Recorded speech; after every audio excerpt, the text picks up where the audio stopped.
લોકમત ન્યૂઝમાં આપનું સ્વાગત છે। એમએસ યુનિવર્સિટીની સાયન્સ ફેકલ્ટીમાં બીસીએ પ્રવેશ પ્રક્રિયાને લઈને વિવાદ વધુ ઘેરાયો છે। બીસીએમાં બેઠકો ઘટાડવા અને ફીમાં કરાયેલા વધારાના વિરોધમાં એબીવીપી દ્વારા સાયન્સ ફેકલ્ટીના ડીન વિપુલ કલમકરને આવેદનપત્ર પાઠવી ઉગ્ર આંદોલનની ચીમકી ઉચ્ચારવામાં આવી છે।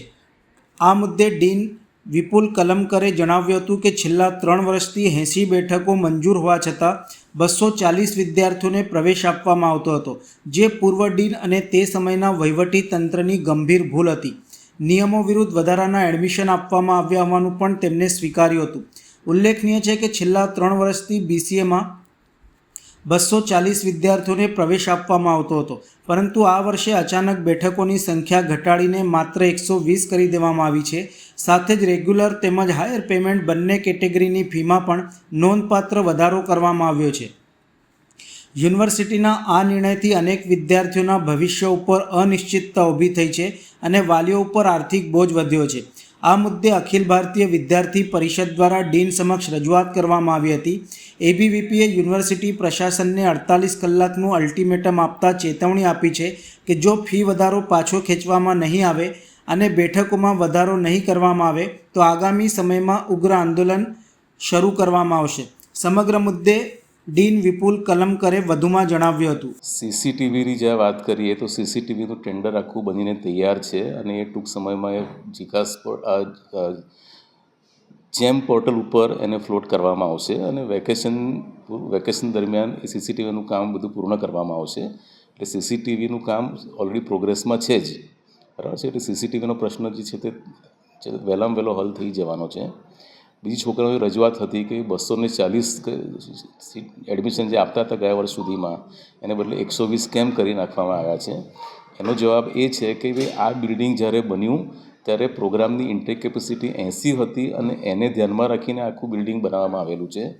હવે 80ની ઇન્ટેક કેપેસિટીવાળા પ્રોગ્રામ માટે જે બિલ્ડિંગ બનાવવામાં આવ્યું હોય એની ઉપર over the period of time પહેલાં 120 સીટો કરીને પછી 240 સીટો કરી, એ 3 ગણા ઇન્ટેક કેપેસિટી જે પ્લાન કરવામાં આવી હતી એના કરતાં 3 ગણા વિદ્યાર્થીઓને સમાવી રહ્યા છે। તો એની અંદર નેચરલી કોમ્પ્રોમાઇઝ કરવાનું છોકરાઓને થાય। એના એટલાને એટલા જ ઇન્ફ્રાસ્ટ્રક્ચરમાં 3 ગણા છોકરાઓ તમે સમાવો તો છોકરાઓને કોમ્પ્રોમાઇઝ કરવાનું આવે, એમની ફેસિલિટી મળે એની અંદર। એટલે છોકરાઓને ફેસિલિટી સારી રીતે અમે આપી શકીએ એટલા માટે જ અમે ઇન્ટેક કેપેસિટી ફરીથી 120 પર લઈ જઈ રહ્યા છીએ કે જેથી છોકરાઓને ઇન્ફ્રાસ્ટ્રક્ચર સારી રીતે આપી શકાય। કારણ કે 120 છોકરાઓથી વધારે 240 છોકરાઓની કેપેસિટી જ નથી આ બિલ્ડિંગની। 80 માટે બનાવેલું હોય એની અંદર 120 ચાલો આપણે કંઈ પણ સમાવી શકાય, પણ 240 તો શક્ય જ નથી। જે તે વખતે કોઈ કારણોસર ઇન્ટેક કેપેસિટી 240 કરી એના કારણોમાં આપણે પડવા નથી માગતા, પણ બિલ્ડિંગની કેપેસિટી નથી એટલા માટે આપણે 120 પર પાછા જઈ રહ્યા છીએ જેથી કરીને વિદ્યાર્થીઓને સારી સગવડો આપી શકાય, બરાબર છે। અને ફી વધારાની વાત એવી છે કે ભાઈ યુનિવર્સિટીમાં દર વર્ષે એક્સપેન્ડિચર જે છે એ શિક્ષકોનો પગાર વધારો થાય છે, મેન્ટેનન્સના ખર્ચા વધે છે, રેમ્યુનરેશન વધતા હોય છે, મારા નોન ટીચિંગ સ્ટાફના સેલરીઝ વધતા હોય છે। એટલે આ બધા ખર્ચાઓ જે છે એ દર વર્ષે વધી જ રહ્યા છે। Every year expenditure is increasing. જ્યારે યુનિવર્સિટી દ્વારા છેલ્લા 10-12 વર્ષોની અંદર ફી વધારો કરવામાં આવ્યો જ ન હતો। એટલે હવે યુનિવર્સિટીની અંદર એક સ્થિતિ એવી આવી ગઈ કે ભાઈ તમારી ઇન્કમ જે છે એની સામે તમારું એક્સપેન્ડિચર ઘણું વધારે થઈ ગયું છે। એમણે અલ્ટિમેટમ આપ્યું છે, પણ છોકરાઓને સમજાવવાનો પ્રયત્ન કરીશું કે ભાઈ આ છોકરાઓના હિતમાં છોકરાઓને સારી સગવડ અને સારી ઇન્ફ્રાસ્ટ્રક્ચર આપી શકાય એને ધ્યાનમાં રાખીને જ લીધેલું છે।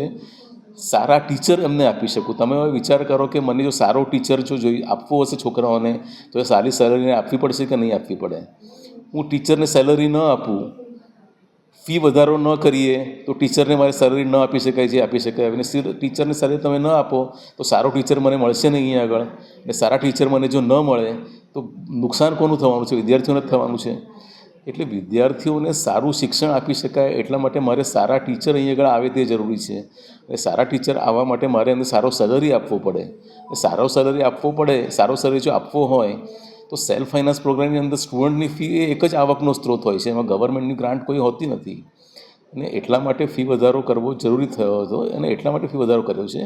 અને છેલ્લા 10-12 વર્ષમાં ફી વધારો થયો નહોતો એટલા માટે આ સ્થિતિ પેદા થઈ કે આ ફી વધારો અત્યારે આટલો બધો એટલા માટે દેખાઈ રહ્યો છે કારણ કે આટલા વર્ષમાં ફી વધારો કર્યો જ નથી। એમણે બીસીએમાં સીટ ઓછી કરવામાં આવે છે. જે ગત વર્ષે જે સીટો વધારી 240 સીટોમાં એડમિશન આપેલું, આ વખતે 120ને અપાશે. તો જે બીસીએમાં ભવિષ્ય જોડે છે છોકરાઓ સાથે વિદ્યાર્થીઓ સાથે અન્યાય નહીં થયો છે? વિદ્યાર્થીઓને અન્યાય ક્યારે કહી શકાય કે જ્યારે તમે વિદ્યાર્થીઓને એડમિશન આપો પણ તમે એમને પ્રોપર સગવડો ન આપો, તમે એમને સારું ટીચિંગ ન આપો, તો એ અન્યાય થયો કહેવાય.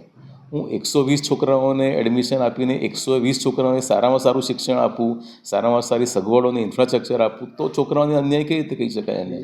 વિદ્યાર્થીઓ એડમિશનથી વંચિત રહેશે તો એ અન્યાય થયો ને? બીજા વિદ્યાર્થીઓ એડમિશનથી વંચિત રહે એની પાછળ શું છે કે આપણે એડમિશન આપવામાં વાંધો નથી, પણ મારું જો છોકરાઓ ડબલ કરવા હોય તો ઇન્ફ્રાસ્ટ્રક્ચર ડબલ કરવું જોઈતું હતું, એ ડબલ કરવામાં આવ્યું નથી.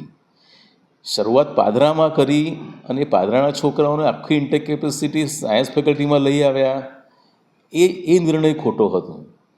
એટલે મને વાંધો નથી, મારું ઇન્ફ્રાસ્ટ્રક્ચર ડબલ થઈ શકતું હોય વડોદરામાં. એક તો છોકરાઓ પાદરા ભણવા જવા તૈયાર નથી, પાદરા ભણવા માટે જવા માટે શિક્ષકો તૈયાર નથી, અને એ બધા કારણોથી પાદરામાં બીસીનો પ્રોગ્રામ ચાલ્યો નહીં. એટલે મારે 240 છોકરાઓને વડોદરામાં જ ભણાવવા હોય તો મને આના જેટલું જ બીજું બિલ્ડિંગ જોઈએ તૈયાર, તો હું 240 છોકરાઓને સારી રીતે એમને ન્યાય મળે એ રીતના હું સગવડ આપી શકું એમને. બરાબર છે. હવે યુનિવર્સિટીની અંદર આપણી પાસે અત્યારે બીજું બિલ્ડિંગ આવું બને એવી સ્કોપ નથી આપણી પાસે. બીજી વસ્તુ કે NEP 2020 આવ્યા પછી યુનિવર્સિટીની અંદર એક આખું ચોથા વર્ષનો આખો નવો એક વધારે વિદ્યાર્થીઓનું ભારણ આવ્યું છે, જેની માટે પણ યુનિવર્સિટીમાં ઇન્ફ્રાસ્ટ્રક્ચરનો પ્રશ્ન તો પહેલેથી જ છે જ એમ પણ. બરાબર છે. કારણ કે અમે જ્યારે પોસ્ટ ગ્રેજ્યુએટની અંદર ઇન્ટેક કેપેસિટી 30ની હોય, જ્યારે અંડર ગ્રેજ્યુએટની અંદર ઇન્ટેક કેપેસિટી 120ની હોય, તો મારા ચોથા વર્ષમાં 120 છોકરાઓ વધારાના આવ્યા. મારા પોસ્ટ ગ્રેજ્યુએટ પ્રોગ્રામ તો મારા ચાલુ જ છે, તો મારા 120 છોકરાઓ દરેક ડિપાર્ટમેન્ટમાં વધ્યા. એના માટે ક્લાસરૂમ્સ, એના માટે લેબોરેટરી, આ બધી મારે સગવડ કરવી પડે. એટલે એના માટે અમે ઓલરેડી યુનિવર્સિટી પાસે માગણી કરી છે ઇન્ફ્રાસ્ટ્રક્ચર માટેની. પણ જે આ નિર્ણય હતો કે ભાઈ ઇન્ફ્રાસ્ટ્રક્ચર નહીં હોવા છતાં પણ સ્ટુડન્ટની ઇન્ટેક કેપેસિટીમાં વધારી દેવામાં આવેલું, એ છોકરાઓને ન્યાય મળી રહે એના માટે આપણે ઇન્ટેક કેપેસિટી પહેલાં જેટલી ફરી પાછી કરી નાખી છે. જો વધારાનું ઇન્ફ્રાસ્ટ્રક્ચર યુનિવર્સિટીમાં ડેવલપ થશે તો આપણને એડમિશન આપવામાં વાંધો નથી વધારે છોકરાઓને પણ. માનો છો આની પહેલાં જે ડીન હતા કે જે કમિટી છે એમની ભૂલ છે? ઇન્ટેક કેપેસિટી હશે તો એ 240 વિદ્યાર્થીઓને એડમિશન આપે? મારી દ્રષ્ટિએ ભૂલ કહેવાય કે 80 છોકરાઓનો ઇન્ફ્રાસ્ટ્રક્ચરમાં 120 સુધી તમે સમાવો, કારણ કે ક્લાસરૂમમાં આપણે જનરલી મોટા બનાવતા હોઈએ, એટલે 80ની જગ્યાએ આપણે 120ને એડમિશન આપ્યું હોય તો ત્યાં બહુ વાંધો નથી આવતો. પણ 240 છોકરાઓ તો ટોટલી ખોટું જ નિર્ણય હતો જે તે વખતે. નિર્ણય વધારે શું લઈ શકાતો હતો કે પાદરાનું BC જો બંધ કર્યું છે તો પાદરામાં જેમને એડમિશન આપ્યું છે એમનું ભણતર પૂરું કરાવીને પછી એમને વાત પૂરી થઈ જાય ત્યાં આગળ. અહીંની ઇન્ટેક કેપેસિટી ડબલ કરવાનો જે નિર્ણય લેવામાં આવ્યો એ નિર્ણય મારી દ્રષ્ટિએ તો ખોટો જ છે.